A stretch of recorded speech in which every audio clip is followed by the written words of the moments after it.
Alright, here we are, back again. G'day guys, Brad Van Geest here, the Illustrator, back again for video number 4. Before we get started today, it is Father's Day in sunny Perth, so I'd like to say a happy Father's Day to all the dads out there.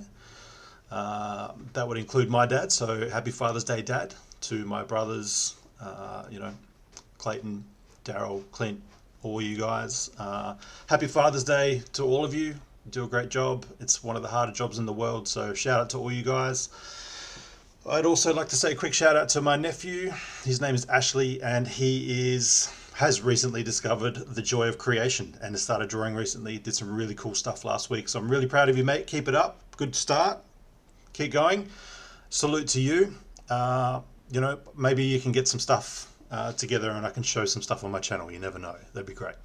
So without further ado, it is again a shame to be inside today because it's been a while between weekends with sunshine, but we do have some sun and it's absolutely stunning outside. So as soon as I'm done here, I'm back out to enjoy the rest of the sunshine this afternoon. So it's about 3 o'clock on a Sunday afternoon, about to get into it. So this video, I'm kind of winging it. I didn't really have a huge a plan for this video, but what I thought I'd do is, as the last 3 videos have touched on foreshortening and gesture drawing, I thought I'd show you guys a screen recording that I did a little while ago that combines the two. So what I'm doing in this video is I'm sort of working through some poses for a couple of panels in a page of a comic book that I'm currently working on. I've mentioned it before, but if you haven't seen it or heard of it, the comic book is named Talos of Sparta.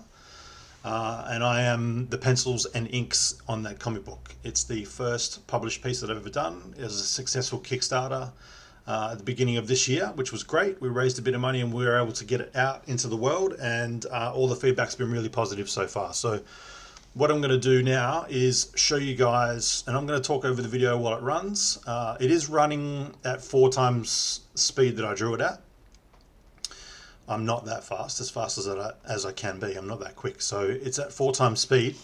I'm going to hit play and I'm going to talk you through it as I'm doing it. From memory, there are 3 or 4 poses that I work through as I'm drawing, and I'm kind of just trying to, in my head, come up with something dynamic. It's for a fight scene. There's 2 actual panels on this page. I think it's a 4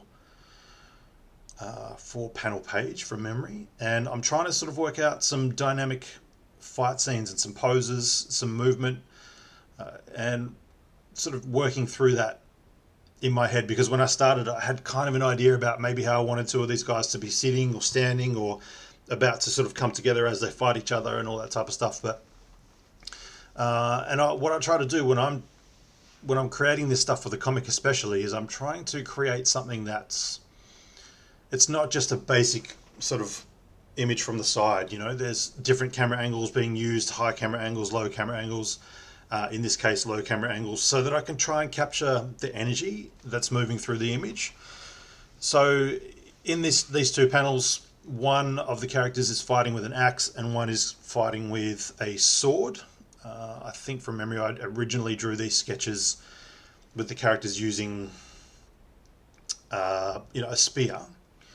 But it's not that much of a difference to change from a character that's carrying a spear to a character that's using, a sword or a knife or whatever else. So what I'm trying to do, what I like to do a lot is when I'm drawing, especially for the comic stuff, is I like to really work at twisting anatomy. So you'll see a lot of this, especially this one that I'm working on now, you'll see in my head I'm trying to resolve, I really want this to be twisted. I want the body to be twisted one way. I want the legs to be twisted another way. I want his head to be up at an angle where he looks like there's energy being given to the pose. So I'm just working through in my head and trying to put on the page what I think I can see up here and translate that to what's happening on the page. And I wanted energy, I wanted movement, I wanted flow, I wanted it to be a dynamic, like someone's really being attacked. So in these, like I said, I think I do 3 or 4 poses from memory, but in these poses, this is a gesture drawing, just quickly roughing all the anatomy in on the gesture drawing. It's not a finished piece. It's just, like I said, working through the possibilities of how can I have these guys, about to engage with each other in a fight. the pose, the dynamics, all that sort of stuff. So there's two pictures that I've got where they're moving into each other, and now I'm going to start working through some images where either the protagonist or the other guy that's I can't remember who it was in the fight scene. Anyway, it's probably irrelevant at this point, but maybe I can have one of them crouching, or maybe I can have one of them sort of about to pounce rather than already starting to make the movement.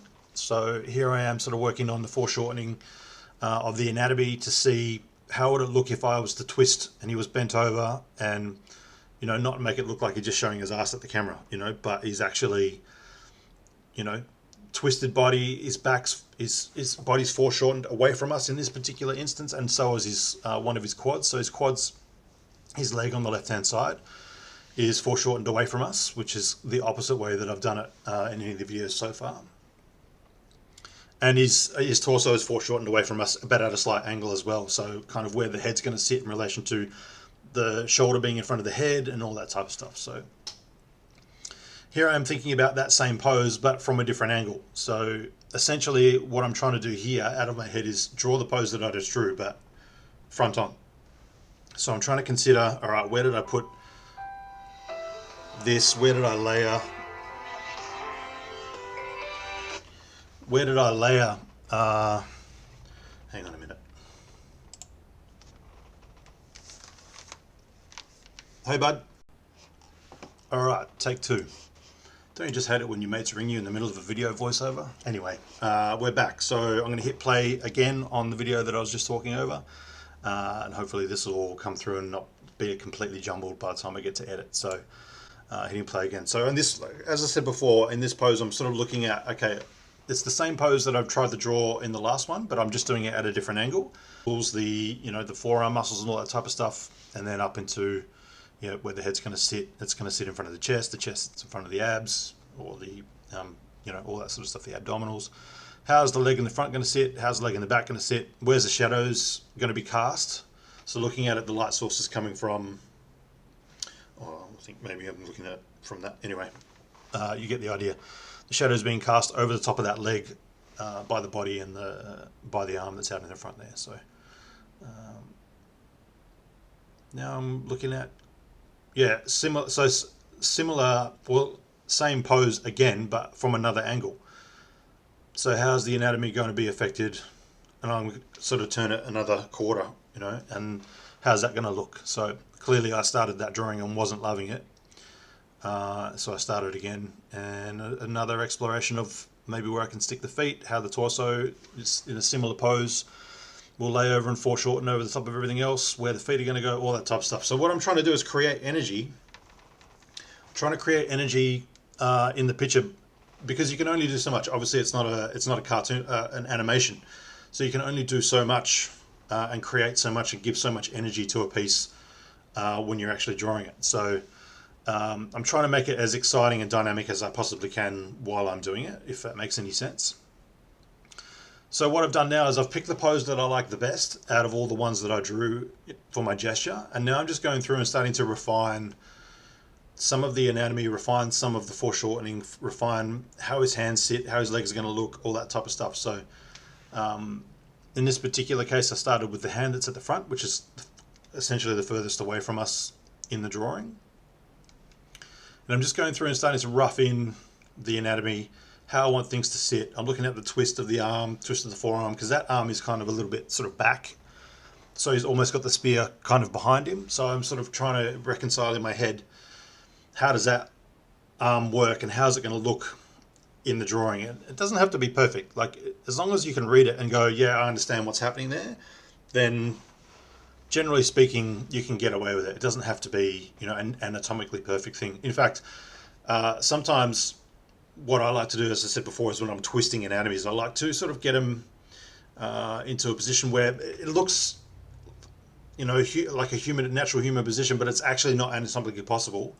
You can still do it in a drawing. Todd McFarlane's classic for that when he did his Spider-Man stuff.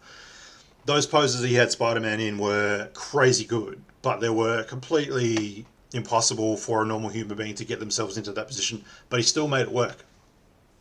And that's what I'm trying to do. I'm trying to take and twist reality by exaggerating anatomy and exaggerating movement. How does this arm work? How does this leg work? How does things twist on top of each other? How do I exaggerate the movement so much to the point where it's still readable and believable, but where it adds dynamism and excitement to the pose? So then starting again, I'm sort of taking the pose that I like second best and starting to refine where everything sits, where everything's going to go, how it's going to look, how my, the back of the arm as opposed to the side or the front of the arm, what's that look like, tricep, the elbow, where that sits. I still actually don't think I reconciled it completely, but you get the idea. Rough in the ears. So like I said before, this is at 4 times speed, but even if you slowed it down to, the speed that I drew it at, I'm still being really quick and expressive with the line work that I'm putting in there. I'm not overthinking and trying to refine and get every single line perfect. I'm really just kind of just trying to throw it in there.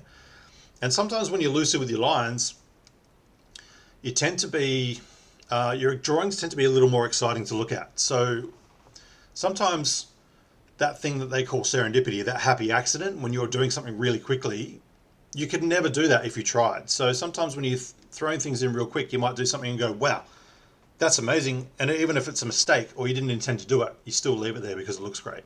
So that's it, guys. That was a quick one today. That's what tends to happen when you throw your video in at 4 times speed. But as you can see, I've sort of gone through and showed you the combination of how gesture and foreshortening work together to sort of create some really dynamic and exciting poses, I suppose, at the end of the day. I'm going to now throw in a quick screenshot without giving too much away of what the final panel looks like. The actual final panels don't. I ended up doing another series of drawings afterwards, but I didn't record those. So the panel that I'm going to throw in now is I think panel 3 and 4 of page 28 from memory.